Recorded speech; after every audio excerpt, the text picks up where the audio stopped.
كاتي جود لا بانويجا مؤذين ألا صلوا في الرحال، يعني صلوا في رحالكم. واتنيوج لماضي خوتان بكن لجي خوتان نيوج كن لجي حوانوتان مين بمزقوت بيسناقة تو بتشي بمزقوت كمزقوت داخلاوة لدرجاي مزقوت بدي بيكي بقرة بالغي وهاتو هاوار لبردم درجاي مزقوت نيوجكي لبان جادا كان نيوجكيت أو كار أنجام مدى كمزقوت هبي كالي حي على الصلاة حي على الفلاح ورن بونيوش ورن برو بدم بانكي ولا مزقوت نيوج بكا بلام كاتيك عذرك هيا مزقوت داخلاوة ترسيك هيا مزقوت نيا كبان يوجكا خلق أقدارك وهذا كاتي نيوجا لباتي حي على الصلاة حي على الفلاح عليه ألا صلوا في الرحال،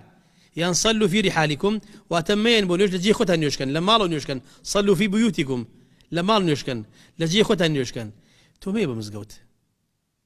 واتمي بمزقوت لجي خود نيوشكا اتبيوس لاقا توبر بمزقوت كمزقوت داخلاوة لدرجاي مزقوت ديد بديوار خوتك ايت او ديووا هاتو هاواركي هندي خلق فير بوا بيان شش نفر كوب بدو لبر درجاي مزقوت دكا لبان او جاداي نيوشكن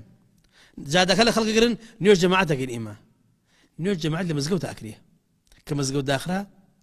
أو جماعتك لو سر جادايكي بور لمالو بيكا أو جماعتك لسر أو رصيفة ديكي لبال مزقوت ديكي قرب على غيو هلا دروستكي بيوسناكا بور لمالي خود بيكا دروس لمالي خود جماعتك أو جماعتي اللي ويديكي لبرساو خلق خود هرمخا هاتو هوارج مكا ومازال تو قدر اللي كراوه وتعدى اللي كراوه نا تو بتشاوي دور بير بكراوه مصلحة عاملة تشاوي ده لقى المسلمانان ما دام مزقوت نيا هو يصلوا في رحالكم للرحال يخد نشكا ولا ما يخد نشكا. إما معلومة نية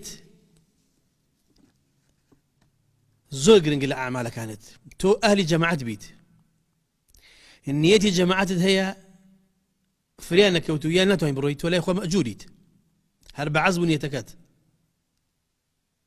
إنسانك كان كردويكي تشاكي بوا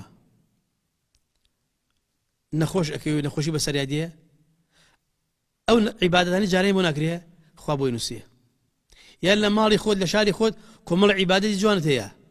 سفري دي تبردمت هتا للسفر شاقريتوا أو عبادة نشتكي خوابو نسيت نيتي باكا نيتي شاكا بيغمر فرمي صلى الله عليه وسلم إذا مرض العبد أو سافر كتب له مثل ما كان يعمل مقيما صحيحا. ألاقي الإنسان نخوشي بسراهات ناصاغبو يا كوت السفر ولاتي خوي بجيه الله وشاري خوي بجيه الله جاران شون لكاتي لش صاغي كمل عبادتي جواني ذكرت لمالي خوي بو عبادتي ذكرت استبهوي عذري نخوشيوا فريناكويه بهوي عذري السفر وفريناكويه خوابو ينسيت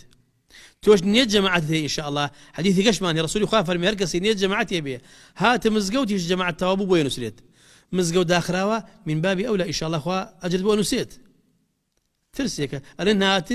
نهاتن بو عذر خو أجر بو نسيت أم نخوشيش حكومة أرد ترسي بلا بوتوا أقدار بن على الأقل تو خو تو واجبك لسر لا أجيه أجر خير جماعتي يجبون نسريت تو واجب لسر لا تشوك قلنا هبارين يبو مزقوت